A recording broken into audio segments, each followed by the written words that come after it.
સાબરકાંઠામાં medical waste ખુલ્લામાં ફેંકવામાં આવ્યો હતો। ખુલ્લામાં મેડિકલ વેસ્ટ સળગાવવાથી હવામાં પોલ્યુશન અને બીમારીના બેક્ટેરિયાથી લોકોમાં ભય।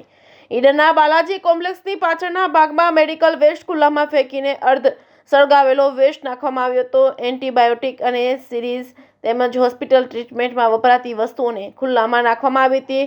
હોસ્પિટલની વેસ્ટ મેનેજમેન્ટની ટીમને આપવાની જગ્યાએ ખુલ્લામાં નાખવાથી હવામાં પોલ્યુશન અને બીમારીના બેક્ટેરિયાથી લોકોમાં નુકસાનીની ભીતિ। સ્થાનિક તંત્ર ઘોર નિંદ્રામાં તત્કાલ આવા ખુલ્લામાં મેડિકલ વેસ્ટ નાખતા તેમની પર કાયદેસરની કાર્યવાહી કરવા માંગ ઉઠી છે। જે કે ગુજરાતી સાથે અશોક નાઈ, સાબરકાંઠા।